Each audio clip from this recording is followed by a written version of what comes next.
Up for today, we've got the Dynaudio Emit 30. So these are, I believe, Dynaudio's lowest cost floor standing speakers, and they retail for about $1,700 a pair. These were sent to me by Dynaudio to review, and I was not paid and I was not given anything for free to review them. So just saying that up front. This is a 2.5-way design that has two bass reflex double ports in the back. Crossover frequency is 1000 hertz and 3550 hertz. Average sensitivity is 87 decibels. Power handling is 180 watts. Impedance is spec'd at 4 ohm. This uses a 5.25 inch mid-range / mid-woofer and a 5.25 inch woofer. That's where that 2.5-way comes into play. The tweeter is a almost 1 inch dome tweeter. The weight is roughly 15 kilograms and roughly 34 pounds. 2.5-way just means that the two woofers together have different crossover point. If they have the same crossover point at, let's say, 1000 hertz, you're going to start running into some acoustical issues. So what they do is they allow the bottom woofer to play up to about 1000 hertz, and then that top mid woofer will play up to about 3500 hertz, and then that's where they bring the tweeter in. Doing this allows them to get away from some acoustical lobing issues that would otherwise occur due to the distance from the tweeter to that bottom mid-woofer. So if that tweeter and that bottom mid-woofer were both crossed together at 3550, then you'd have a hole in that response from that bottom mid-woofer. So what they do is they take some of the frequency range off that bottom mid-woofer, let the top one run up a little bit higher. That keeps the hole from being there in the response, but also gives you added sensitivity. If this speaker just had one mid-woofer on it, then you could expect the sensitivity would be taken down around 4 to 6 decibels, give or take. Now, before I go any further in this review, a couple things up front as I normally do. When I talk about aiming the speaker toe in, toe out, this is what I'm talking about. Black is on axis pointed directly at the listening position. Anything else would be toe in or toe out. And in red, what I'm showing you is toe out by about 30 degrees, where toe in would be crossing in front of you. When I talk about the distance from the wall, I'm talking about this. The back of the speaker to the wall behind the speaker. When I got these in, initially I set these up kind of close to the wall because I just didn't have a lot of space at the time. I quickly found out that close to the wall, they were way too boomy. Turns out, according to the data, that they extend down to about 40 hertz or so in room. So these get pretty dang low. Do you have to use a subwoofer? You don't have to. If you find that most of your music content doesn't really go below about 40 or 50 hertz, then you're going to be all right. But typically, there's not many speakers that I don't recommend using a subwoofer with, but in this case, you kind of have an idea of how low can you go in the room. So with that said, I would definitely recommend that you bring these speakers out from the wall. In doing so, you'll alleviate some of the extra boominess. Now, you may find, if you use equalization especially, that putting the speaker a little bit closer to the wall, boosting that lower end up even more, and then using EQ to tame some of that boominess down will get you a little bit lower in overall response without the boominess. But if you don't have equalization, I do recommend you pull these out from the wall. Don't try to put them close to the wall like some of the speakers I reviewed recently. Pointing them directly at me, I tended to find that the higher frequency areas seemed just a little bit off. And when I towed them out like 30 degrees, it seemed like it was too much off. So based on that, I tended to find that if I angled them around 10 to about 15 degrees away from me, so if they're pointing directly at you on axis, and then you take them and tow them out a little bit into the room, I think that worked best for me. When listening to the speaker, the mid-range sounded good, the lower bass sounded really good, but I noticed that the top end of the speaker, like maybe 1K and above, just somewhere in that block, it sounded off to me. Sometimes it sounded a little bit too soft, sometimes maybe it sounded a little bit too hot, and I could tell it was frequency dependent. So I grabbed my reference speakers and set them right next to these, just side by side. Played in mono, just listening A-B, A-B. Right now, so I listen to speakers in a pair, but for the reference tonality portion of it, I listen to mono because then I can switch A-B with a level match test, properly testing that way. And when I did that A-B listening back and forth with a known linear speaker, the high frequency differences stood out. And the thing that I really noticed was that in the lower to mid treble region, which I would typically classify as like, let's say maybe like 2 to 5 kilohertz, it sounded a little bit too soft at times for me, but then other times it kind of stood out a little bit.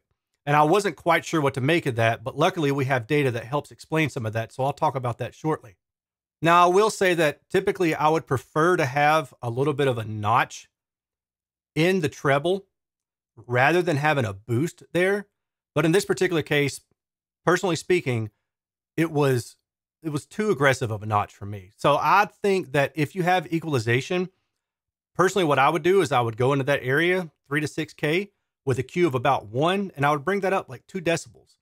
It seems to me like what you're trading off is, so you've got $1,600 for a pair, low distortion, good low frequency extension, good mid-range, nice wide soundstage, and a reasonable vertical sweet spot. But you're trading those things in lieu of having a more non-linear, higher upper frequency at this price bracket. So that's kind of the trade-off there that you may want to consider if you're looking at these speakers. All right, so now with that subjective information up front, let's look at the data, and maybe that'll explain some of what I was hearing in my room, okay? As always, this data is provided to you via my clippable near-field scanner, which is a state-of-the-art robotic device that allows you to get anechoic data in a non-anechoic environment. And the reason that you want anechoic data is because you want to see what the speaker's doing before you put it in the room. Otherwise, it's just a total guess. You're buying like 15 different pairs of speakers from everywhere. You're going to all these different shops that aren't set up at all like your house, and you're demoing everything, and you're spending a lot of money and a lot of time, where you could just take a few speakers that have been measured, say, this is kind of the sound I'm after. This has good linear on-axis response, but maybe rolls off a little bit too soon, or it has these trade-offs, but these are the things I'm willing to accept in my price bracket. Use that data, help you make a good informed decision, okay? Perfectly logical. Starting off with the impedance, we can see that it gets down to about 3.7 ohm for the most part. I'd say it's 4 to 6 ohm nominal speaker. I point out a couple resonances here. You have one at around 350 hertz, looks like an enclosure resonance, probably height if I had to guess. And then we have another resonance at around 1.3 kilohertz or so. And I think that's going to be the surround cone edge resonance that we've seen with other Dynaudio speaker reviews that I've done. This is the on-axis linearity. Sensitivity is average about 86 decibels. F3 is at 44 hertz. F10 is at 36 hertz. So once it hits around 40 hertz, it starts to roll off pretty quickly, but you are able to get down to 40 hertz in room pretty easily. We can see the nonlinearity that I was talking about earlier, and these things do stand out. Now, sometimes, if it's like a deviation of +1, -1 decibel or something like that, that's going to be hard to notice unless you got really, really good ears, or you have a reference set up right next to you and you can quickly switch back and forth. But in this case, this area was what stood out to me the most, not so much this. So let's talk about that a little bit in a second. CEA 2034 data set, we can see that actually the sound power looks pretty good overall. So this speaker will take well to equalization because of the directivity of the sound power. And I've pointed out a couple things here. Likely edge surround resonance around this 1 to 1.5K area.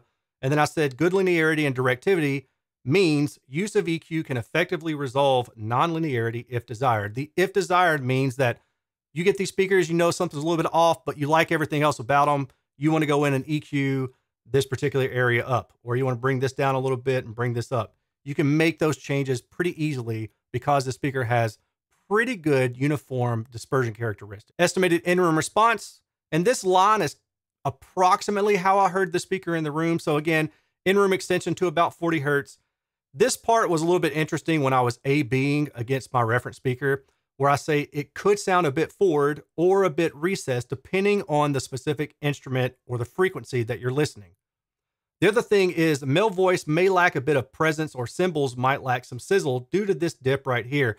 And again, this is probably the area that I would focus on EQing some a bit. You might want to bring this down, maybe bring this up a little bit via parametric EQ.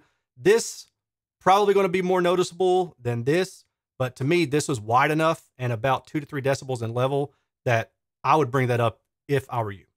And for what it's worth, this is my reference estimated in-room response. So you can see that this is more linear. So when I switch back to the Dyn, you can see why I heard those differences when making those switches, okay? This is the burst decay of the Emit 30, and we can see that there's some higher Q resonances around 450 hertz, and again, between about 1 to 2 kilohertz. Now, this is dissipated kind of quickly, but it does linger a little bit. Horizontal contour plot shows us about ±70. There is a little bit of a dip between about 1 to 3K. It's not much, it's about 10 degrees, so that's why this speaker is able to keep good directivity. Vertical responses within about plus or minus 20 degrees. Sit on the tweeter axis because that's really the best location. Harmonic distortion at 86 decibels and then at 96 decibels. Both of these look really good. Multi-tone distortion shows an issue around, what is this, about 600 to about 1.5 kilohertz. Now, keep in mind, this is where the speaker becomes a little bit more nonlinear. So these areas are going to stand out a little bit more because these are relative to the fundamental. So if there's a dip in the frequency response, then the distortion is going to peak up a little bit higher there, or vice versa. Overall, though, it looks kind of par for the course with a speaker at this price.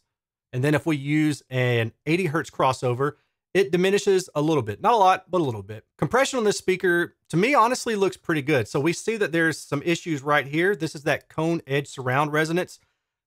It's high enough in Q that I don't think it's going to be noticeable. Now, if it were broad through here, then I'd say, yeah, you're probably going to notice a lack of dynamics in that presence forward region type area between about 2K, depending on what it is that you're listening to.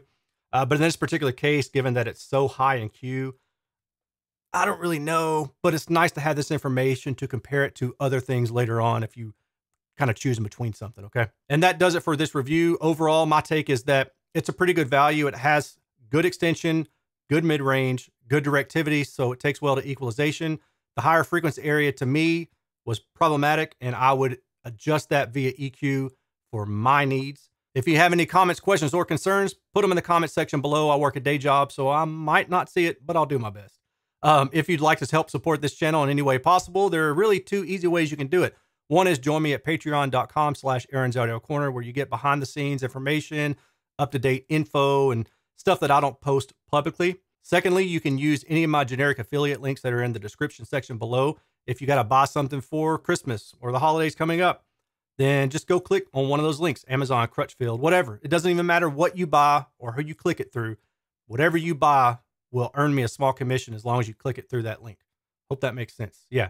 So click that link, buy whatever it is. That helps me keep my lights on, and I appreciate that. With all of that said, I will talk to you on the next one. Take care. Peace.